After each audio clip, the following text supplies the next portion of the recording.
zaman dahulu kala, di Sumatera Barat, tersebutlah sebuah kerajaan bernama Kerajaan Pagaroyong. Kerajaan itu dipimpin oleh seorang raja yang adil dan bijaksana. Rakyatnya senantiasa hidup aman, damai, dan tentram. Suatu ketika, ketentraman negeri itu terusik oleh adanya kabar buruk bahwa kerajaan Majapahit dari Pulau Jawa akan menyerang mereka. Musuh pantang dicari, datang pantang ditolak. Kalau bisa dihindari, tapi kalau terdesak, kita hadapi. Demikian semboyan para pemimpin kerajaan Pagaroyong.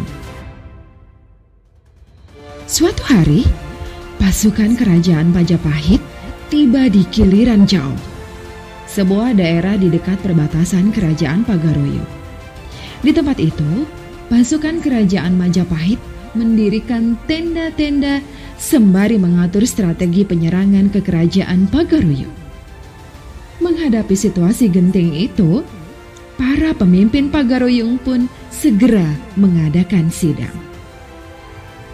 Raja yang bijaksana itu tidak ingin ada pertumpahan darah dan menelan korban jiwa.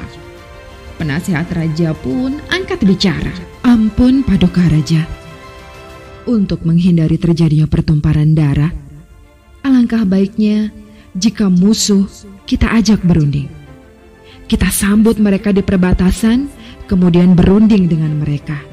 Jika mereka menolak, barulah kita tantang mereka untuk adu kerbau. Ungkap penasehat raja. Ide yang bagus, kata sang raja. Selanjutnya, sang raja bersama penggawainya pun menyusun strategi untuk mengalahkan musuh tanpa pertumpahan darah. Selanjutnya, raja pun memerintahkan kerajaan untuk menghiasi anak-anak gadisnya dan dayang-dayang istana yang cantik dengan pakaian yang indah. Setelah semua siap, anak-anak gadis serta dayang-dayang istana menuju ke perbatasan untuk menyambut kedatangan pasukan musuh. Mereka pun membawa berbagai macam makanan lezat untuk menjamu pasukan Majapahit. Melihat perlakuan para wanita cantik itu, pasukan Majapahit menjadi terheran-heran. Mereka sebelumnya mengira bahwa kedatangan mereka akan disambut oleh pasukan bersenjata. Namun, di luar dugaan, ternyata mereka disambut oleh puluhan wanita-wanita cantik yang membawa hidangan lezat. Pasukan Majapahit pun mulai goyah untuk melancarkan serangan hingga akhirnya menerima tawaran itu.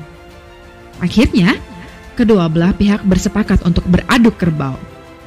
Jika kerbau milik sang raja kalah, maka kerajaan Pagaroyong dinyatakan takluk. Tapi, jika kerbau milik Majapahit kalah, mereka akan dibiarkan kembali ke Pulau Jawa dengan damai. Pasukan Majapahit pun memilih seekor kerbau yang paling besar, kuat, dan juga tangguh. Sementara itu, sang raja memilih seekor anak kerbau yang masih menyusu. Namun, pada mulut anak kerbau itu dipasang besi runcing yang berbentuk kerucut. Sehari sebelum pertandingan itu dihelat, anak kerbau itu sengaja dibuat lapar dengan cara dipisahkan dari induknya. Keesokan harinya, kedua kerbau aduan segera dibawa ke gelanggang di sebuah padang yang luas.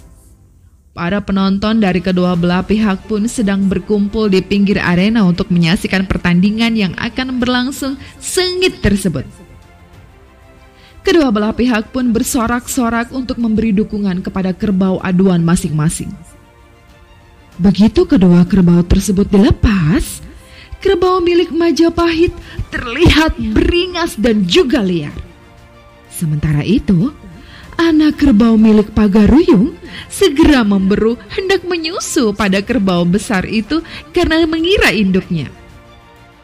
Tak ayal, perut kerbau milik Majapahit pun terluka terkena tusukan besi runcing yang terpasang di mulut anak kerbau milik Pagaroyong. Setelah beberapa kali tusukan, kerbau milik pasukan Majapahit akhirnya roboh dan terkapar di tanah. "Manangkabau! Manangkabau!" Demikian teriak mereka. Akhirnya, pasukan Majapahit dinyatakan kalah dalam pertandingan tersebut. Mereka pun diizinkan kembali ke Majapahit dengan damai. Sementara itu, berita tentang kemenangan kerbau Pagaruyung yang tersebar ke seluruh pelosok negeri. Kata Manangkabau yang berarti menang kerbau pun menjadi pembicaraan. Lama-kelamaan, pengucapan kata Manang berubah menjadi kata Minang. Sejak itulah tempat itu dinamakan Nagari Minangkabau, yaitu sebuah nagari atau desa yang bernama Minangkabau. Sebagai upaya untuk mengenang peristiwa tersebut, penduduk negara Pagaruyung merancang sebuah rumah rangkiang yang artinya loteng yang atapnya menyerupai bentuk tanduk kerbau. Konon, rumah itu dibangun di perbatasan tempat pasukan Majapahit dijamu oleh para wanita-wanita cantik Pagaruyung.